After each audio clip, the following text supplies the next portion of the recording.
Hey guys, it's me Mbali. Sure. I feel like I haven't posted a YouTube video in so long, you guys. Yeah, I've just been like trying to adjust to a new life.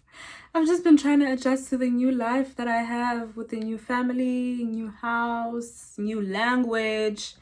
So, yeah, but I'm doing really good. I won't lie to you guys. I've been doing really well. My host family has been really good to me. I've been traveling. I've been visiting new cities in Germany. So I'm very active on TikTok. So if you guys follow me on TikTok, a lot of my content is on there from like my travels and stuff.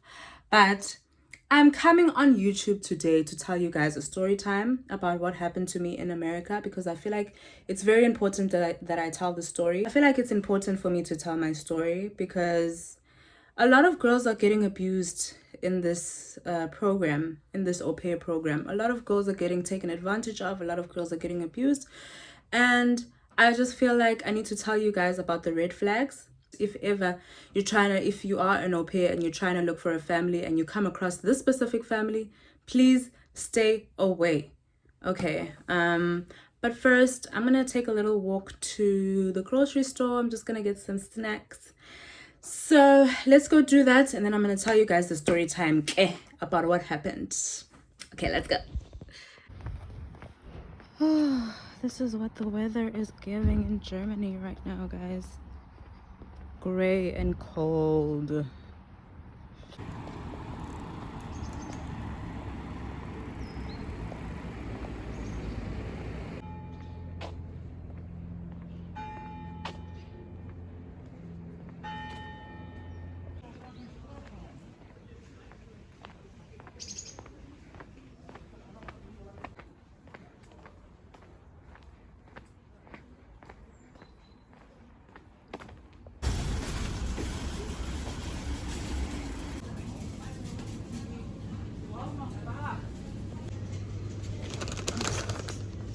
No way, Snoop Dogg has his own chips. Let's try it. Never had Hershey's before.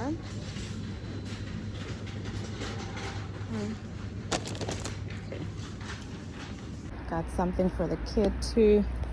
Let's go see his reaction. Hey guys, I'm back. And yeah, the kid is sleeping, so I couldn't give him his present. But yeah, let's get into the story time, shall we? So I just want to preface this by saying that I'm not making this video to bash anyone. I'm really just making this video so that I can tell you guys about the red flag, so that other au pairs know what to look out for. And yeah, honestly, the one thing I really want to say is I'm really disappointed in how this turned out. Like, I really was praying for this year to be, for my au pair journey in America to be, you know, the best year of my life. From the things that I've seen with the other au pairs in America, like, I thought it was going to be an amazing experience for me to travel, for me to make friends, for me to make money and save money. Like, I really thought this was going to be my dream year going into this, but it turned out to be the worst year of my life, if I can be completely honest. So yeah, let's get into it. So, going into this au pair program, I didn't know which agency to choose because, guys, these agencies are very expensive. So a very good friend of mine recommended House of Orange to me because she knew someone that was with House of Orange that had a successful journey. So she recommended it to me because they were very affordable as well. So they were about like, they had a special running for like 2,000 Rand for agency fees and like 2,000 Rand for placement fees, something like that.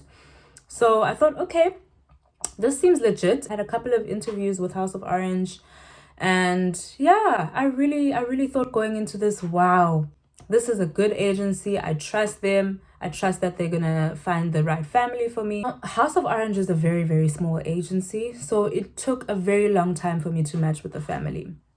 I think I spoke to about, I don't know, maybe 4 families within a time span of like 4 or 5 months. So really, like, they don't have a lot of families. So before I even matched with this family that I was with,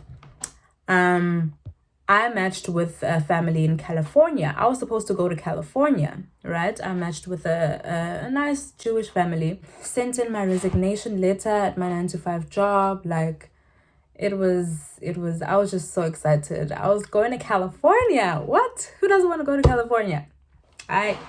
So the ticket was booked, mind you. So about 3 days before about a week before I'm supposed to leave to go to California, my agency reached out to tell me that the match has been cancelled because my host dad got laid off from his job, so he won't be able to, the family won't be able to take me in. Mind you, I had already sent in my resignation letter. I told everybody at work, guys, I'm going to California. And then this came up. So then I had to withdraw my resignation letter at work and cancel my flights, cancel everything. Luckily, my manager at work was so amazing to me, and he was like, okay, no problem. You can come back. You can stay as long as you need. So thank God for that. So I went back to work. I went back to my 9 to 5 job, and I went back to trying to find another family after that whole mess. I went back into the matching pool, tried to find another family, and I found this family from Atlanta, right? They've got 4 kids, and at first I wasn't sure because I was like, 4 kids is a lot, eh? At first I didn't know, but then I was like, okay, let me just give them a call, see what they're like. Maybe you might find that they're actually good people and we might find a connection here. You just never know, right? So I give them we have our first interview, and I think we were on that call for about 2 hours. We spoke for a very long time. Like, it felt like I was talking to friends. Like, we got along so well. Like, I even forgot about the whole 4 kids thing. Like, I completely forgot about all of that. I was like, wow, these are such fun, cool people, such a nice young couple, I thought, wow, they seem like so much fun.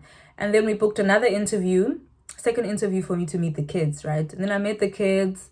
It was nice. You know how kids are, like, running around all over the house and stuff. But I thought, okay, the kids seem sweet, man. Nice, cute little girl, nice young little boy. Like, they seem like a really, really cute family.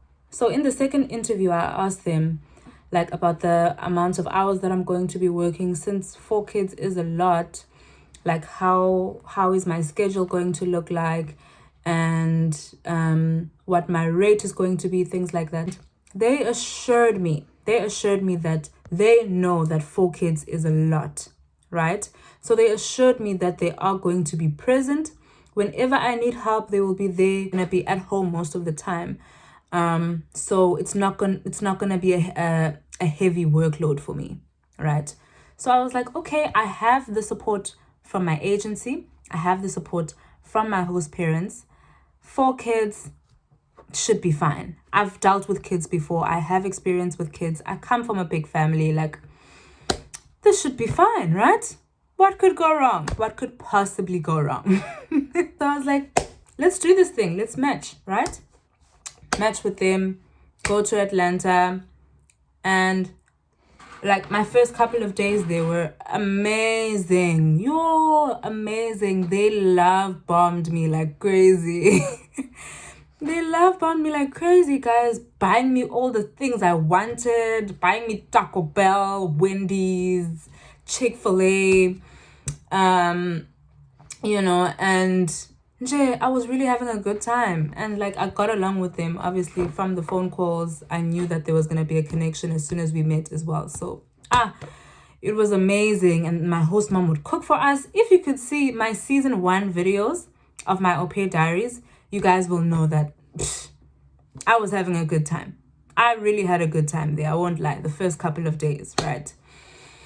And then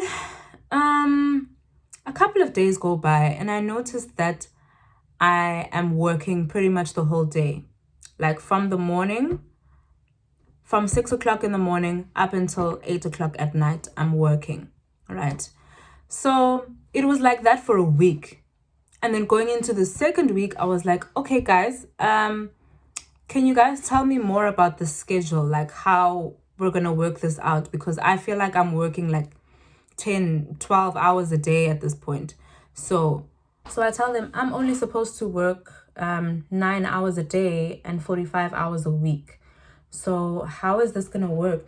So they're telling me that no, this is still the beginning. So we need to show you basically what the morning routine is like and what the nighttime routine is like, which is why it seems like you're working the whole day. But as soon as you get used to the routine and as soon as you find your rhythm, then we'll be able to get you a proper schedule where you'll only be working 9 hours, right? And I'm like, okay, cool. Hi, nothing's changing, Lan. I'm still working the whole day, right? But I'm like, okay, it's fine. Let me just find my rhythm first, right? So now we're at the point where I need to start learning how to drive. Okay, so before I even moved, we had an agreement that they are going to take me to driving lessons so that I can learn how to drive on the other side of the road. Obviously, in America, they drive on the other side, right? So they agreed to take me to driving lessons. But they were like, okay, first drive with us so that we can see, so that we can get a glimpse, an idea of how you drive. And then we'll take you to driving school after that. So I drive with my host dad first, right? It was bad, guys. I almost crashed the car at some point. Like, it was really bad because they made me so nervous. It's not the same when you're with a professional driving instructor. It's not the same. Like, they put so much pressure on me. I was nervous. Like, it was just... I was so scared the entire time, and I was obviously messing up because of the anxiety of it, right? The anxiety of driving on the other side of the road and the anxiety of having this person next to you. That's just, it was just bad, right? So they were like, okay, we are feeling really uncomfortable with your driving right now. And we need you to know how to drive as soon as possible because you're going to need to take the kids to school, things like that. And I'm like, really, really, guys, if you take me to driving school and if I practice driving every day, I'm going to get better. I have my driver's license. I did the test to get my driver's license. So it's not like I don't know how to drive at all. I know how to drive. It's driving in America that's the problem. In Atlanta specifically, the drivers are insane. The speed limit is very high. Like, people are speeding on the roads. It's crazy. So I was just like, okay, just give me time. Just give me time. Let me go to driving school and let me practice driving every day. I didn't get to go to driving school. I think I practiced driving like twice after that first day with my host dad. I tried practicing twice again and they were still like, no, we feel really uncomfortable with your driving. We don't feel like it's going to be safe for you or for the kids. So no, I think we're going to need to rematch. And I was like, okay, you know what? It's fine. Let's do the rematch thing. I'm working pretty much the whole day here. I'm working the whole day and I'm just not happy. The kids, oh my gosh, you guys, the kids. Listen, guys, I love kids, okay? I love kids. I know that they can be difficult sometimes, but those kids, so disrespectful. I'm sorry to say, but they were the most disrespectful kids that I've ever had to take care of. But anyways, we decide to rematch, right? Now, we decide to rematch during the Christmas, during the festive season, right? It was in December. I arrived at the end of November. Now it's in December. I'm in rematch. So I speak to the lady, the LC from the agency. I speak to her about it and I'm like, I don't think it's a good idea for me to rematch right now because it's the festive season. Nobody's looking for an au pair right now. So I don't know if it's a good idea. And she was like, no, I'm going to try my best to find you a family. And because it's the festive season, we can buy time. So we can extend your rematch and make it 3 weeks instead of the normal 2 weeks, right? So I was like, okay, I have the LC's support. I think I'm going to be able to find a new family. And yeah, it's the best thing for me right now because they're not happy with my driving. I'm not happy with their kids. I'm not happy with the hours I'm working. It's going to be fine, right? Now I'm in rematch. I'm still working 12, 13, 14 hours a day, right?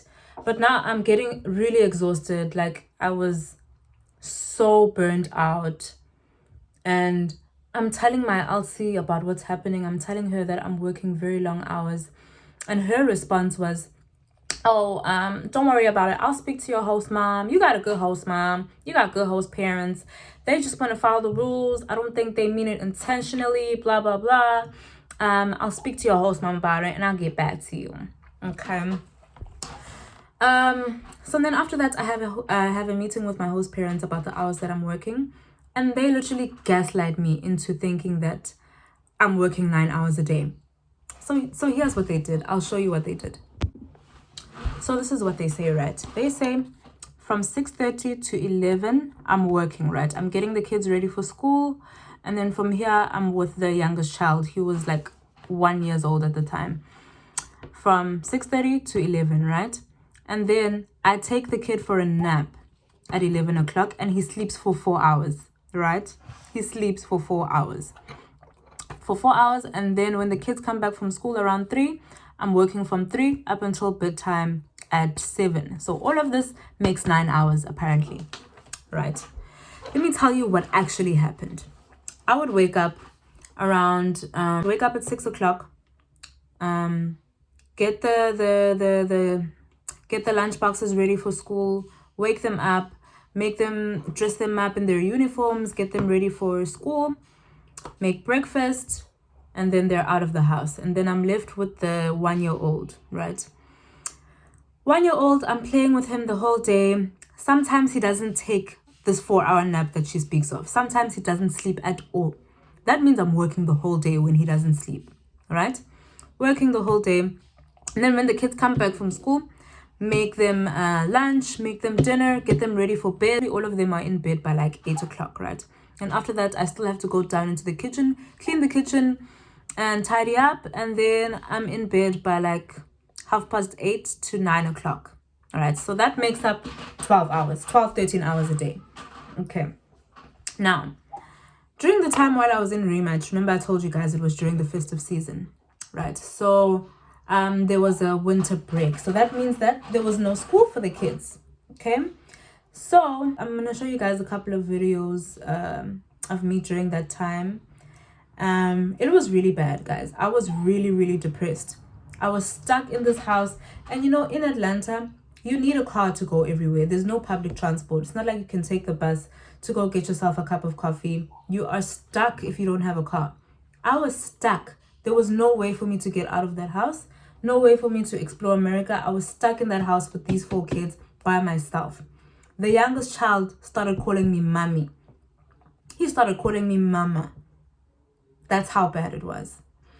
So, let me show you guys these videos and then I'll tell you guys in depth how I was feeling and what was happening during that time. But this was during the winter break when all of the kids were back at home and were stuck at home alone with me. God, give me the strength to get through this week.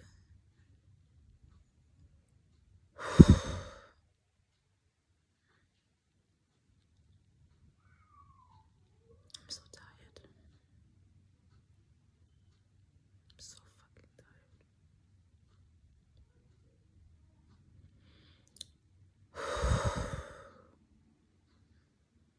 Okay, let's do it.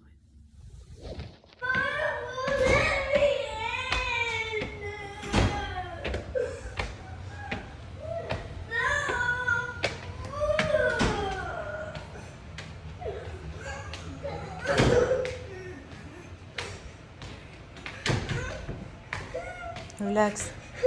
Relax. It's not funny. Go to bed. I'm not laughing with you. You're not going to get cereal until you go to sleep.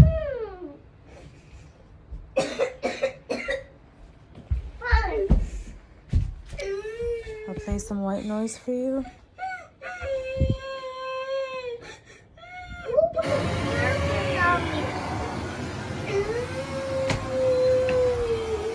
Good night, girls. Leave her alone. Leave her alone.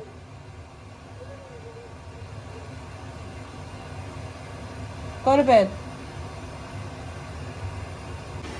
Girl, what are you doing? This is not a joke. Go to bed. I'm not playing around with you. Good night, girls. You okay, right? You okay?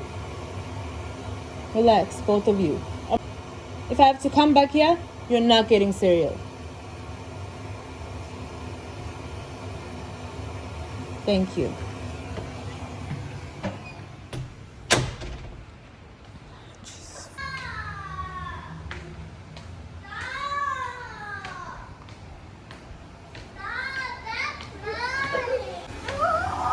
Stay in your bed. Leave your sister alone. You're not getting any, and I'm not laughing with you, Shem. No, you're not getting any cereal. Lay down right now. Lay down. How? Stop it. Leave your sister alone.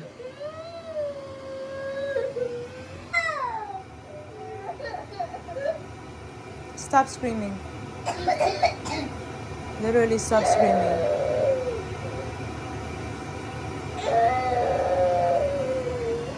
I'll be back in 5 minutes.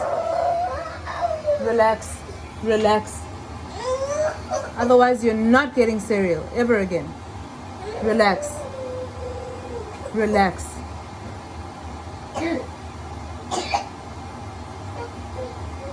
I'll be right back.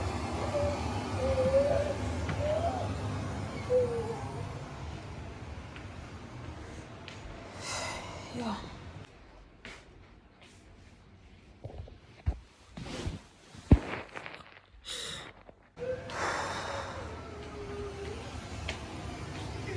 You think this is funny?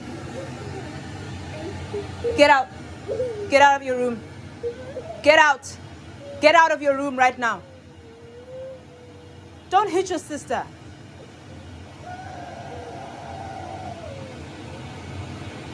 Apologize to her right now. Say sorry. Say sorry to your sister.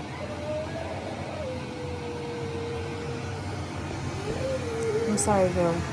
Just lay down. Now, girls, I don't get any rest. I work from morning up until you guys go to sleep. The only time I get a break is when you guys take a nap. So please, I'm asking you, please lay down for 30 minutes. That's also my time to rest, okay?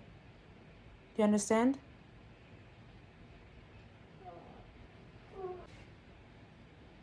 Thank you. Now, when I come back here, then we can have some cereal. I don't want to have to come back here again and shout at you again. Both of you. Please. I need you to be good for 30 minutes. That's all I'm asking. Thank you so much. Now, leave this door open, okay? 30 minutes. That's all I'm asking for.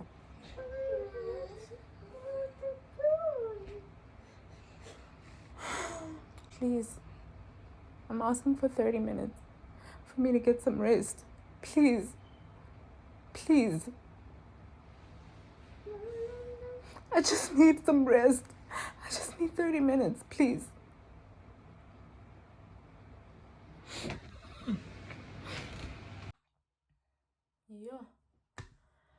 Yeah, watching that back was very difficult. Sure. Yeah, it was a really difficult time. I don't usually talk to kids like that. And you can just see in my face, I'm so burnt out. You can see the dark circles around my eyes. Like, it was really bad. And like, I was really alone with these kids like the entire time, even on weekends.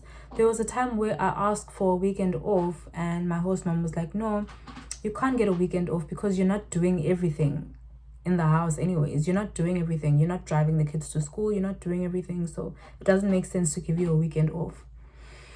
And of course, I would speak to the agency. The agency gave me no support.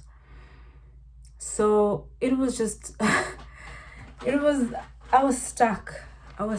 It was really bad, guys. It was really, really, really, really bad. There's more videos that I have, but the video would be an hour long if I had to post all the videos that I have, all the footage that I have. But it was terrible. It was honestly terrible.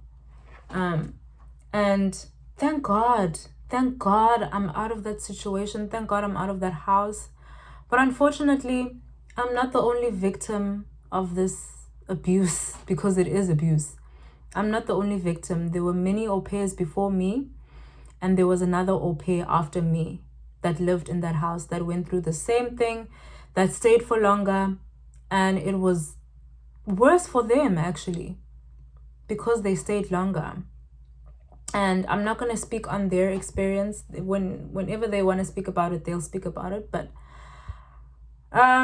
yeah, it was terrible. And it's not even just about this specific family, right? It's about the agency. This agency protected this family and continues to protect this family. It is disgusting. It is disgusting. House of Orange is not a good agency. They do not protect their au pairs. They do not care about their au pairs. They're only there to protect the host families. So it's really scary, guys. Please be careful. If you want to become an au pair, or if you are an au pair, please be careful of families like this. Families that promise you to, no, we'll sort it out later. Or no, we'll sort out your schedule later. No. Oh, sorry, we're just going to go run some errands. Please, can you stay with the kids for a couple of hours? Guys, please be strict. Please speak up for yourself. Please speak up for yourself. It's so important. And if you don't feel supported by the agency and your host family, please leave. It's not worth it. I wouldn't have been able to go through all of that if it wasn't for my family, number one, if it wasn't for God, if it wasn't for prayer. Oh, guys. Be careful, guys, on a serious note. Be careful out here. And yeah, please stay safe. Guys, that's my story, and thank you guys so much for watching. This is a very long video. Thank you guys so much for watching, and I really appreciate all the support. Yeah, we thank God. All the glory to God. We thank God, really. But anyways, thank you guys for watching my video, and goodbye.